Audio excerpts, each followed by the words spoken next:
Cheikh Yali tudd Cheikh Yali di président coopérative Thiès di syndicaliste ferrailleurs yi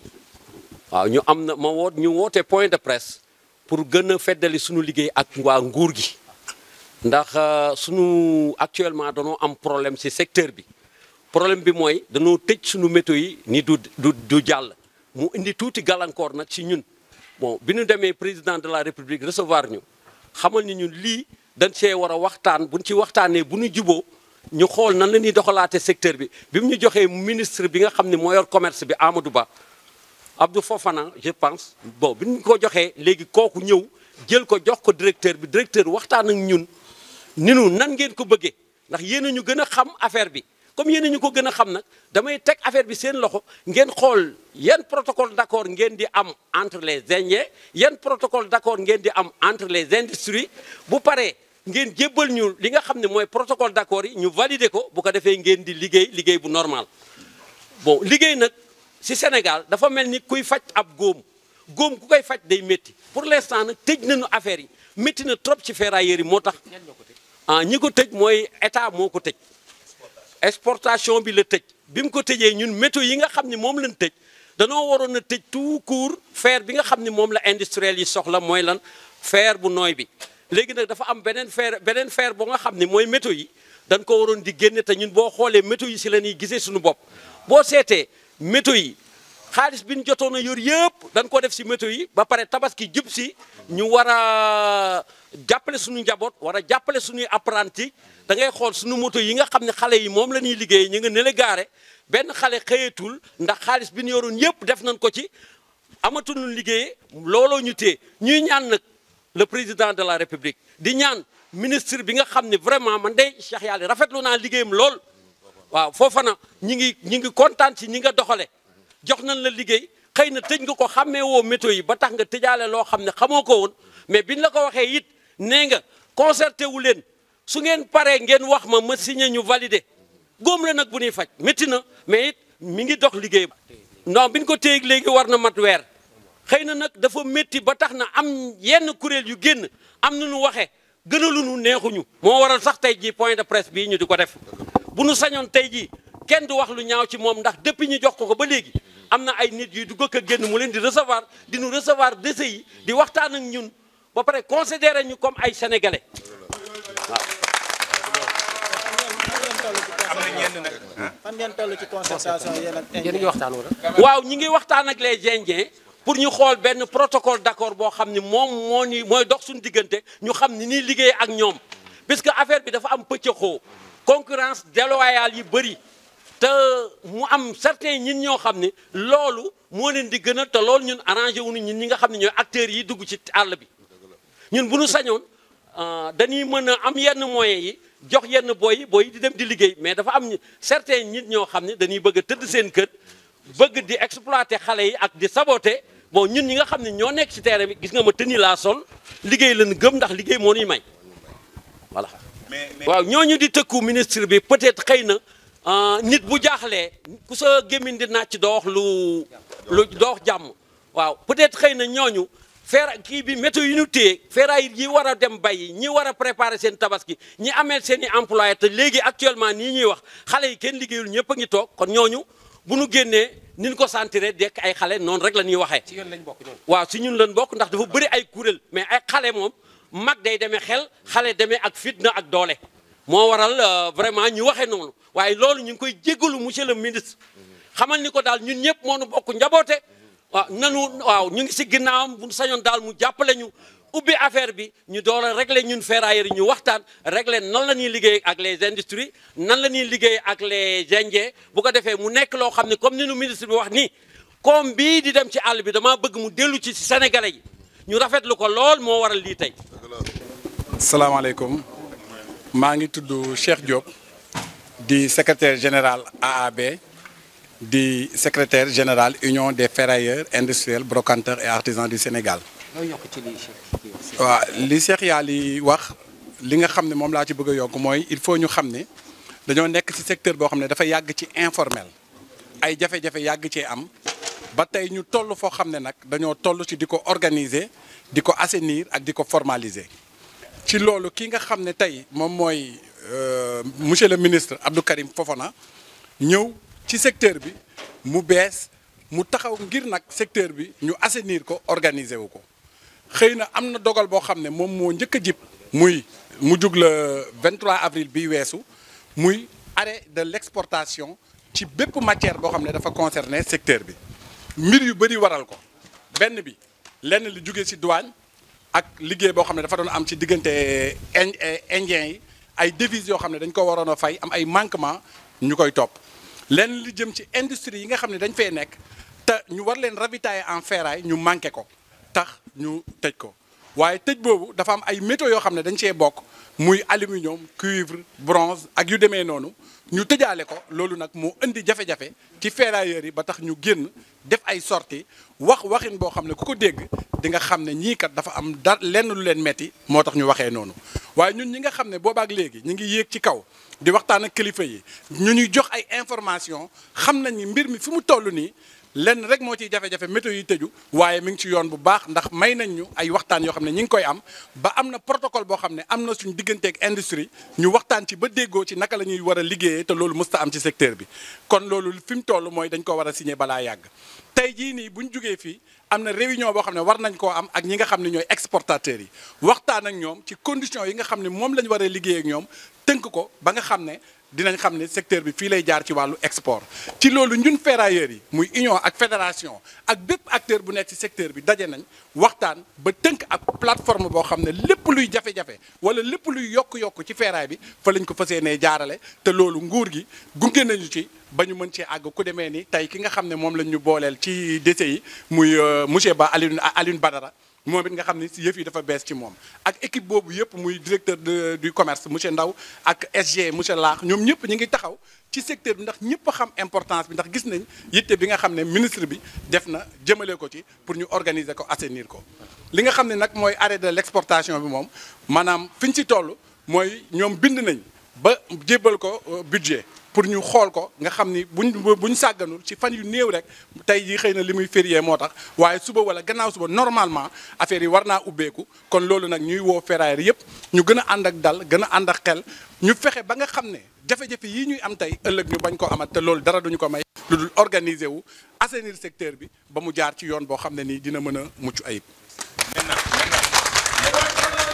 loolu noonu lu am solo la ndax bu njëkk ni désordre la woon informel la fu waay jóge jaay fu waay jóge jënd waaye tey boo xoolee protocole bi nga xam ni def nañ ko ba yóbbu ko ci kanamu nguur gi nga xam ni càmbar nañ ko entre industriel ak acteur de la ferraille gis nañ ni liñ ci tënk buñ ko signé incha allahu taala dina jaarale yoon secteur bi kon maanaam protocole boobu nga xam ne mi ngi dox tey suñu digganteeg industriel yi loolu dina defar lu baree bari ci secteur bi ndax dina tax ñu xam industrie bi li muy soxla ñu ko koy jox la ca des tawar exportation ñu organiser ko ba mën a dem exportation noonu ñu ko defee ak industrie bi noonu lañ koy defee ak exportateurs yi buñ paree tey jii def nañ projet de protocole bi ba teg ko ci table yi dañ ci war a waxtaan ak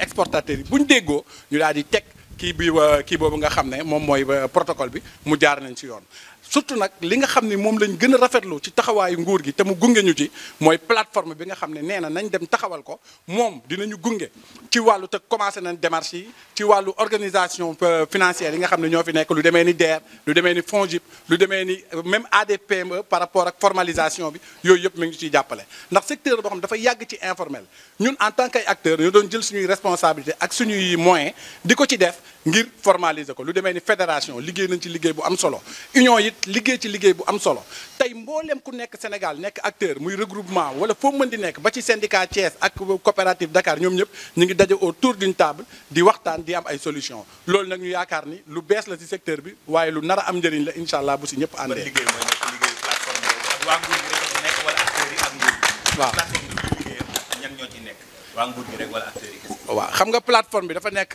mbir boo xam ne dañoo ne union ak fédération ñoom ñoo porté projet bi ci kanamu ministre bi biñ ko yóbboo mu rafetlu ko daal ne ñun yéen rek lañ bëgg a jàppale waaye pour jàppale leen il faut ngeen organiser wu pour organiser wu nag da ngeen di wut benn benn format boo xam ne moom ngeen teg si la ñu proposé plateforme boo xam ne dafa am plateforme d'exportation lépp luy export foofu lay jaar ndax ñun ñii di acteurs yi yàgg na mënuñoo wax sax ñaata conteneur moo dem à l'export wala devise bi nga xam ne dañ koy war a fay indo yi di ko war a fay wala li nga xam ne mooy ay jafe-jafe ci ay xaalis yoo xam dafa war a dugg ci kees gi di rëcc loolu xëy na plateforme bi bu taxawee dina yomb ngir ñu saafara ko ndax dina am cellule de surveillance bu ko gunge noonu lañ ko defee beneen plateforme boo xam ne ci wàllu exploitation bépp industrie bu fi nekk di liggéey ci domaine de récupération de recyclage dafa am protocole yoo xam ne moo ñuy lié ñu xam lan lañ war a soxla ndax réew bu amee industrie dañoo war a fexe ba industrie bi am la nga xam ne moom lay dundee waaye bu ko amee ba noppi la ca des ñu encadré ko mu dem à l'export ci biir plateforme boobu créé nañ tam benn cellule de finance boo xam ne lépp luy koom-koom fa lañ fas yéene mu jaar ba ci fonds d'appui bi nga xam ne mi ngi fële nga xam ne ñu ngi siy sant bu baax ñi nga xam ne ñoo ko doon toppatoo boobu ba léegi ku demee ni monsieur Samuel Ndione ak équipe bi nekk foofu yëpp muy monsieur Ndaw monsieur Laax ñoom ñëpp nga xam ne yàgg nañ taxaw pour que gunge ferrailleurs yi léegi nag li si des dafa des si ñun ndax ci plan organisationnel te loolu ñu ngi ciy am ay sori yu bari nga xam ne daal plateforme boobu li mu fas yéene mooy lépp luy yëngu ci wàllu ferraille lépp lu mu mën di doon ñu jaarale ko fa ba benn rëq-rëq dootul am benn jafe-jafe dootul am ci benn acteur nga xam ni tey wax nañ ba wax ni ñi nga xam ni ñoo yor pousse-pousse yi sax bëgg nañ ba buñ ko taxawalee ñu yor ay tricycle ndax gis nañ loolu liggéey bu jafe la te xam nañ ni Sénégal yépp ñoo conscient instant bi ci secteur bi député yi ñi ngi ciy wax ñi nga xam ne ñoom ñooy acteurs yi amul kenn ku toog ñëpp ñi nga wax ñi def sorteek ñi defagul ñëpp benn objectif la ñu am mooy tey ji fexe ba secteur bi génn ci jafe-jafe yi mu nekk nguur gi it gis nañ taxawaay bu rafet bi nga xam ne mi ngi ko ci taxaw ngir ñu gunge ngir ñu génn ci xëy na waaw. El Hadj Modou Pène, je suis le président de l'Union des ferrailleurs, en même temps industriel. On s'est réunis ici aujourd'hui en premier facteur, surtout pour faire un rectif de certains dérives de certains de nos collègues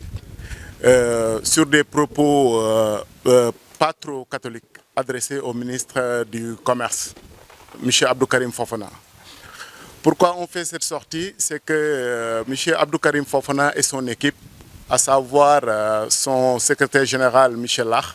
que nous saluons de passage, le directeur du commerce intérieur M. Ndaw, et surtout l'équipe technique chargée, dirigée par M. Ba et Samuel Ndione, depuis près de 6 ans, ils ont fait un travail extraordinaire pour organiser le secteur de la ferraille.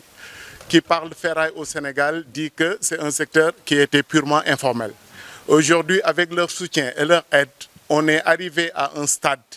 que eux-mêmes, ils ont pris l'affaire en main. Et aujourd'hui, on a établi des protocoles d'accord avec les industriels qui sont déjà au Sénégal. Aujourd'hui aussi, il y a un protocole d'accord qu'on est en train de concocter au niveau de l'Union et de la Fédération avec les exportateurs. Et aussi, il y aura aussi des aménagements qu'ils sont en train de faire. Par exemple, la semaine prochaine, il y a des réunions qu'on va faire avec l'ADPME, le FONGIP. Tout ça, ils le font dans le cadre de mieux organiser le secteur. Qui dit ferraille, dit financement. On sait que c'est un secteur qui draine beaucoup d'argent. Donc, il nous faut, nous, ferrailleurs sénégalais, qu'on ait le soutien de l'État pour mieux propulser le tissu industriel local. Et sur ce aussi, on tient à donner une mention spéciale à la direction de l'environnement, dirigée par M. Bawadramé. Eux aussi, ils sont en train de faire des efforts extraordinaires pour redévelopper le tissu industriel sénégalais et soutenir les ferrailleurs dans la normalisation des dépôts. Parce que aussi, on sait qu'au Sénégal, les gens, ils mettaient des conteneurs là où bon les semblait. Mais aujourd'hui, on est en train de s'organiser pour mettre en place des dépôts agréés et trouver des financements pour les ferrailleurs. Donc, nous, notre devoir, c'est de soutenir davantage les efforts que le ministre du Commerce et son équipe sont en train de déployer pour le secteur et le ministre de l'Environnement. D'accord, maintenant, on sait que c'est dur. Mais c'est dur... Mais aujourd'hui, il faut qu'on sache que, comme le disait l'autre, we have to depend on ourselves. On doit dépendre de nous-mêmes. Aujourd'hui, la matière première existant dans notre pays, nous tous, on sait que s'il y a des unités industrielles dans le pays, ça va booster le secteur économique, ça va booster la création d'emplois et aussi organiser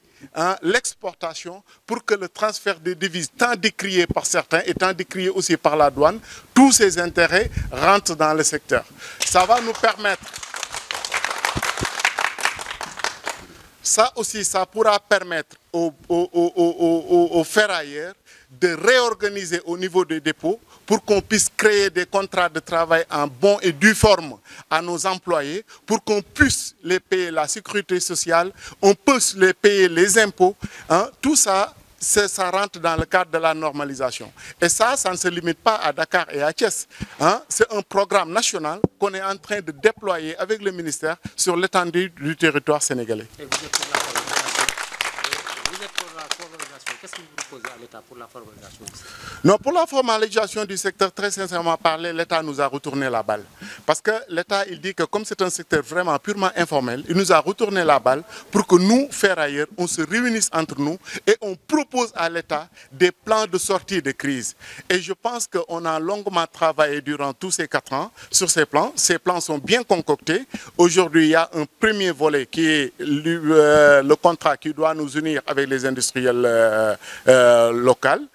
Ce contrat est sur la table du ministre. Ce soir, on doit faire une réunion avec les exportateurs pour concocter un autre protocole d'accord avec les exportateurs. Tout ça, bien encadré, ça va nous permettre vraiment de mieux formaliser et de mieux organiser le secteur. Bien sûr, il y a du concret du point de vue qu'on est en train de signer des protocoles d'accord. Et il y a du concret du point de vue qu'aujourd'hui, le ministère du Commerce est en train de nous mettre en contact avec la DPME. Il y a du concret vu que le ministère du Commerce aujourd'hui est en train de nous mettre en contact avec le FONGIP. Tout ça pour mieux cadrer le secteur et créer des lignes de financement pour les acteurs, je répète bien, pour les acteurs formels, pour que ces acteurs formels aussi puissent se formaliser davantage et mieux encadrer le secteur en créant des contrats de travail. Comme l'a dit si bien Cheikh Yali, les gens qui traversaient tout Dakar avec des moyens de transport anodins, mais aujourd'hui on va mettre en place des tricycles qui vont